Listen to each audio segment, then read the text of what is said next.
හයි ඔයාලට කොහොමද? හැමෝම පරිස්සමට ඉන්නවා නේද? ඉතින් මගේ පළවෙනි වීඩියෝ එකට ඔයාලා හැමෝම ගොඩාක් ආදරෙන් පිළිගන්නවා. මම හිතුවා ස්ටඩි බ්ලොග් එකකින් පටන් ගන්න ඕනි කියලා. මගේ පළවෙනි වීඩියෝ එක ස්ටඩි බ්ලොග් එකක් වෙන්න ඕනි කියලා හිතුවා. ඉතින් තාම 9ට නැති නිසා දැන් වෙලාව 8:00ට විතර ඇති. මේ ටයිම් එකේ මම හිතුවා වොච් එකක් දාගෙන ඇවිල්ලා පටන් ගන්න මගේ පාඩම් වැඩ ටික. එහෙනම් වොච් එකක් දාගෙන යමු.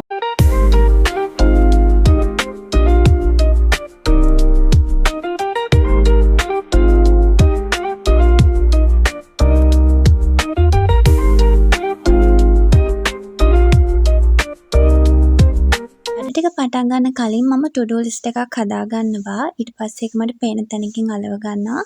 මේ ටයිම් එකේ මම මොනවද කරන්න ඕනි කියලා ඒක සටහන් කර ගන්නවා. ඉතින් මම ලිස්ට් එකේ නෝට් කරගත්ත ඉස්සෙල්ලාම කංචි ටික මම කවර් කරනවා කියලා. ග්‍රැමර් පාර්ට් එකේ පාඩම් දෙකක මට තිබුණා ෂෝට් නෝට්ස් කරගන්න. ඒ නිසා මම ෂෝට් නෝට්ස් කරලා පස්සේ කංචි ටිකට යනවා කියලා හිතුවා.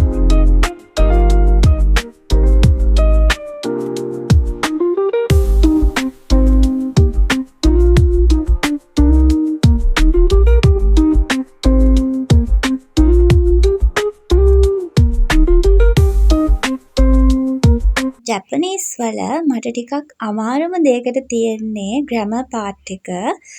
ඒක ටිකක් මට අමාරුයි. ඒ නිසා මම මගේ කාලෙන් වැඩිම කොටසක් දෙන්නේ ග්‍රැමර් පාර්ට් එකට. ඉතින් පාඩම් දෙකේ විශේෂම දේවල් ටික මම ෂෝට් නෝට්ස් කරගත්තාම මට ඒක එකපාරක් බලාගෙන ගියාම ඒ ටික මතකයි.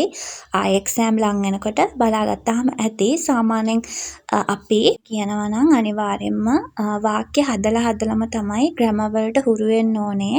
ඒ වගේම තමයි ස්පෝකන් වලින් තමයි ග්‍රැමර් අපිට හුරු වෙන්නේ.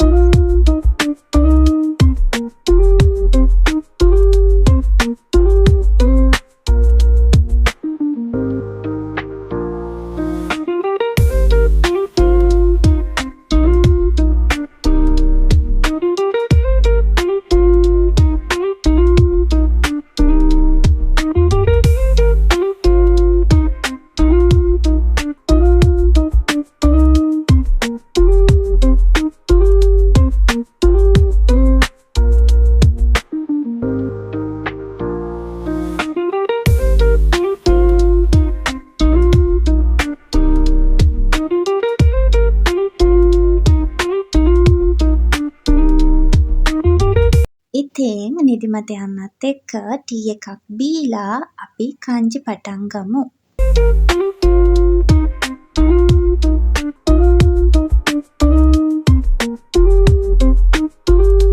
කංචි වල අද තියෙන්නේ මට මේ ටික කරන්න. මෙතන තියෙනවා වචන 31ක්.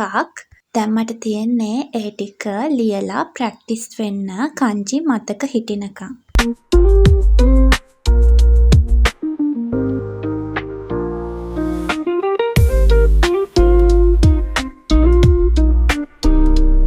ඉතින් කංජි මතක තියාගන්නත් කංජිය ලියලම පුරුදු වෙන්න ඕනේ. ඉතින් එකම කංජිය නැවත ලියනකොට වාක්‍ය භාවිතා කරනකොට කංජිය දාලා වාක්‍ය ලියනකොට හොඳට කංජිය මතක් වෙනවා. ඉතින් ආයෙ අමතක වෙන්නේ නැහැ.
පුංචි 31ක් තිබුණා. ඒ ටික මම කම්ප්ලීට් කරලා ඒ ටික ඉවර කරා ප්‍රැක්ටිස් කරලා. ඊට පස්සේ මට තියෙන්නේ වචන පාඩම් කරන්න. සාමාන්‍යයෙන් ජපනීස් වල වචන තමයි ගොඩාක්ම වැදගත් වෙන දේ. මොකද පේපර් එකක් වුණත් අපිට තේරුම් ගන්න වචන පුළුවන් වෙන්න ඕනේ. ඉතින් මම ඉස්සෙල්ලාම වචන ටික ලියාගෙන ඒ ටික පාඩම් කරන්න තමයි හදන්නේ. පාඩම් කරලා මතකෙන් එහා පැත්තේ ලියා ගන්නවා.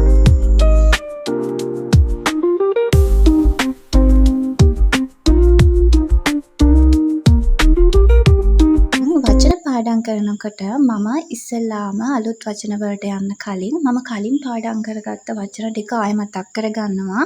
මොකද වචන ඉක්මනටම අමතක වෙන නිසා.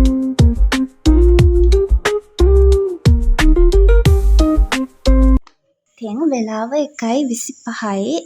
මට වැඩිනුත් එක ටයිම් එකක් ගියා. මොකද ග්‍රැමර් වලට මම ගොඩක් කාලය වැය කරපු නිසා. අද දවසේ මම කරගත්තා රෙකෝඩින් වල ෂෝට් නෝට්ස් ගහගත්තා. ඉතින් මට අද දවසේ තිබ්බ කන්ජි ටික මම අද ආවරණය කරගත්තා. ඉතින් වචනත් මම අද පාඩම් කරා. අද දවසට නියමිත වචන ටික මම පාඩම් කරා. ඉතින් vlog එක end කරන්න කලින් මතක් කරනවා මව subscribe කරලා නැත්නම් මව subscribe කරන්න. ආයෙත් අලුත් වීඩියෝ එකකින් හමු වෙනකන් ඔයාලා හැමෝම පරිස්සමට ඉන්න. තෙරුවන් සරණයි.